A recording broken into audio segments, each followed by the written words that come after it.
So hi, welcome to this next class. I'm Farmer Samson Ogbole. Now, in this class today, we'll be looking at the 12 forms of value. In the last class,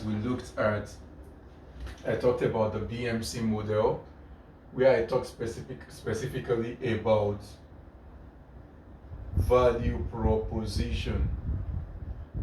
Value proposition. In case you just joined the group and somehow this is the first video you are seeing, I would advise that you please pause or take time to go look for the earlier videos so that it would make sense. Now, we said that, to recap, one of the things we said there, money is what you exchange for value. So every time you say, oh, I am broke, what it means is you are not having a value that you are able to exchange for money at that point.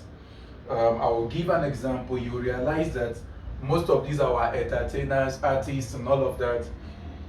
When some of them realize it's like we are getting low on cash, they run out and go and do a show, do a talk show, do a musical concert or something to generate income. So they provide value and people drop money in exchange for the value.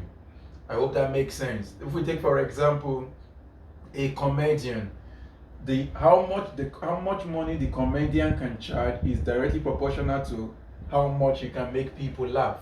So you'll probably hear, oh, an artist is charging 5,000 per seat, another one is charging $100,000 per seat, another person is charging $1 million. It's about what is the value you are creating. Now, we talked a bit about that in the last class. However, today we want to look at the forms of value. The forms of value you can create around agribusiness, because usually there is always this thing of, so I am not talking about the obvious systems that exist, such as, in the agribusiness, we have 4 major systems. So let me state that clearly so that you understand. When I say forms of value, we do not assume that I'm talking about that. Just realize I didn't turn on my timer so that I know how long we are spending in this session. So when we say the forms of value, so traditionally when we say agribusiness or agriculture, there are 4 major systems that makes this up. There is production, number 1. So there is an aspect of production. There is processing.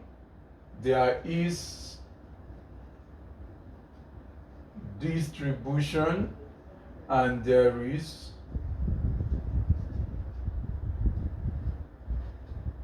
consumption. So these 1, 2, 3, 4 systems makes up our agribusiness value chain. So this is all that makes up the agribusiness value chain. Under production, your input, supply, good agricultural practice, all of that falls in there.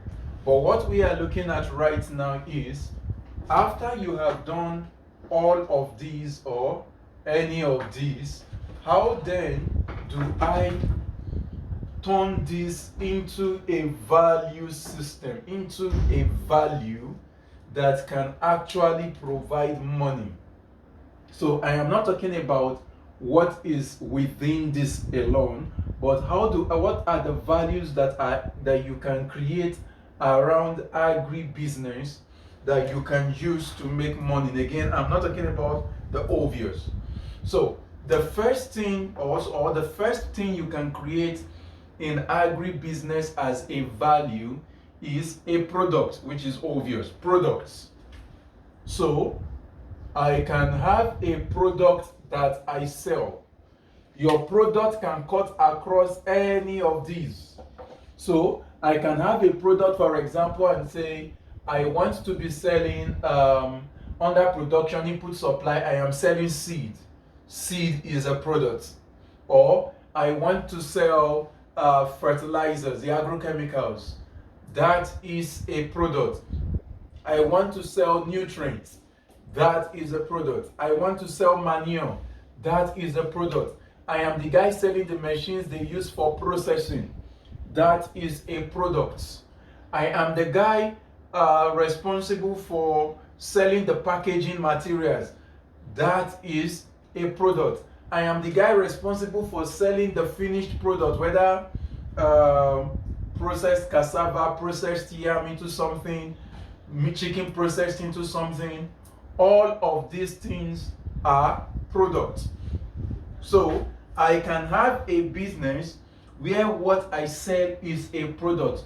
So you can say in your agribusiness, after you have discovered which of the 5 business type you want to focus on, I can now say what I want to do is focus on product sales. Product sales. That is what I want to do strictly.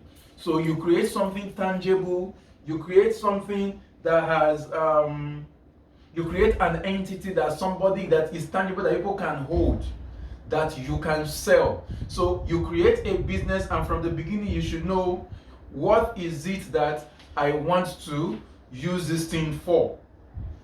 I hope that makes sense. So it's something tangible. Now, when it comes to creating a product, I always say this as a general rule of law, that it is not a business if you have not been able to create something that people want and they are willing to pay for, and they can pay for.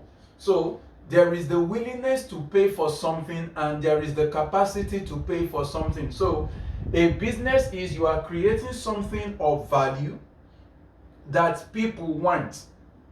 So if it is a product, you are creating something of value that people want. Very important. So if it is valuable and people do not want it, then you are not in business. It is valuable but nobody wants it, you are not in business. So it is something that must be valuable. One, people want it. Two, they are willing to pay and they can pay. So not just the willingness, but they can also make payment. And if you are creating something of product, it means that you must have the ability to be able to sell multiple of that thing. Or except it is a luxury good that you know that 1 or 2 sales can give you a whole lot of profit to sustain your business. I hope that makes sense. Number 2, if you are not looking at products, the next thing you can go for is service. So another thing that you can create in agribusiness is what we call service. Now, when it comes to providing service, you must be very, very concerned about your relationship attitude to your customers, your customer relationship. Your communication skills matters in service. Why? Let's say, for example, what I sell is whiteboard marker. Take for instance, I don't even know where this whiteboard marker was made. I don't even know the guys that made it. But if the product meets my needs, the attitude of the makers of this marker may not really affect their sales too much, because I will still go out and look for a solid whiteboard marker and say, oh, your ink is good, let me look for it. People that are close to them may be suffering, but they will still be selling. But when it comes to service, this is something that is interpersonal, it's a personal relationship. There is a human interaction involved. And again, in all of these aspects, you can create a service. So, for example, I can say the service I want to create in agriculture is help people in the installation of irrigation system. Or like Mr. Femi Farmer of Integrated Area Drones, I don't know if I got the name correctly, that uses drone for mapping land, uses drone for fertigation, irrigation, spraying agrochemicals and all of that. He is not giving you the drone.